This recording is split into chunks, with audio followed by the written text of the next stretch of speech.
Better Man. I mean, hey, I just need to rant. I just need to talk about it. I don't even need to convince you. I don't even plan to convince you to go watch it. If you do, that's great. If you don't, do you.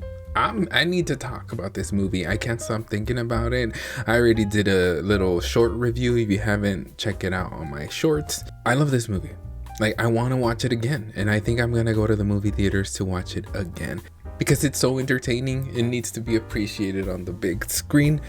I need to say it. I did not know Robbie Williams like that. I didn't know his story. I didn't know his music. I knew of him. I knew of his existence. When I was a kid, I would hear his name come up. Like, this is what's crazy though. It was when I went to Mexico that I would hear his name like on MTV over in Mexico.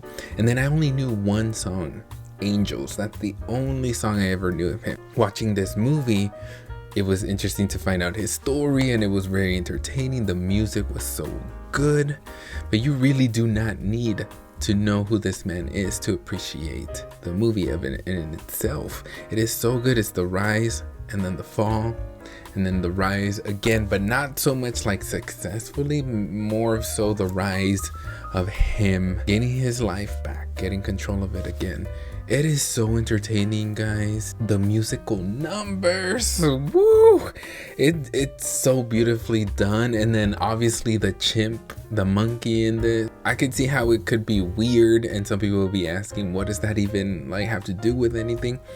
And the thing is, it has nothing to do with it. He literally is just being portrayed as a monkey, as a CGI chimp, because Robbie Williams feels like an unevolved human. Like, he's always felt like he's not human. And it also can be interpreted as a dancing monkey to the industry, to the label, to the agent, to the manager that pretty much put him on the map, discovered him. So I don't also want to like spoil too much, but it's just like so good.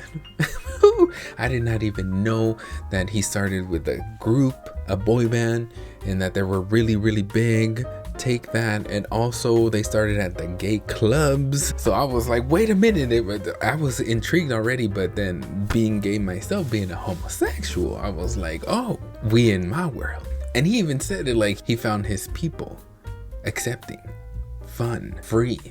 And I love that. I love that we were portrayed in that way. But also, like I said, the chimp, going back to that, this is a mess of a video, but anyway, literally has nothing to do with the movie, like the story. We see a chimp, but in the story, they see a human. So because it's not a thing in the movie, it's not weird. Like, it's not. There's action in this, you guys. There's action. There's a whole war battle scene during a music festival. Like, that was like crazy to me how they were able to like interpret everything and also throw in all things in this movie and make it work. There's death, there's drama, there's battles, there's love, there's depression, addiction, music, musical numbers, choreography, lights, camera, action. It is so freaking good, you guys. This movie, it is so good. I gave it a 5 stars. Like, I already know this is one of my favorite movies of the year, and 2025 has only started.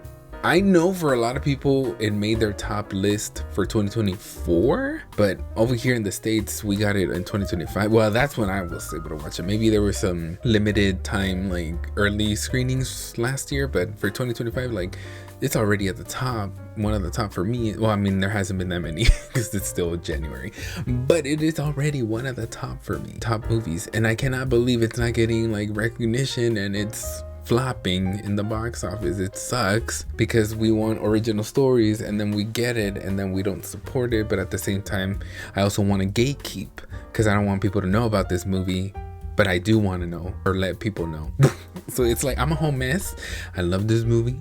Better Man. I'm a fan now of Robbie Williams. I'm checking out his songs now after this. I love Feel. I love for your entertainment, or let me be your entertainment. I still don't know the names of the titles. I love Angels, but I love that one even before. And just like I said, this whole story is portrayed so well. It's so entertaining, because somebody can just tell you their life story and it could be entertaining, it couldn't, that's up to anybody's interpretation or opinion. But the way it was made into such an entertainment movie, like, it is so good. I cried during this movie. I went through all the emotions. I was also mesmerized by the graphics, the interpretation when it comes to feeling like you're stuck, like when you're addicted to something, when you want to get out but you can't, when you love fame so much but you also want people to stop following you around, but then you're like, no, I need it because it's something that I've been lacking. I've been wanting love at home, which he does have with his mom and his grandma, but not like the dad. And he's always wanted the dad. The ending, woo, with him and seeing finally like his younger self, like accepting, loving himself. It's just this movie is everything to me. Better Man. I never thought I would feel this way. I didn't even know I was gonna go watch this. I saw that it was available on Alamo and I was like, let me get the tickets. I'm interested, I'm intrigued, and I was not let down. Woo, okay. So this was a Better Man rant, and I'm a better man now. Okay, love y'all. Until next time.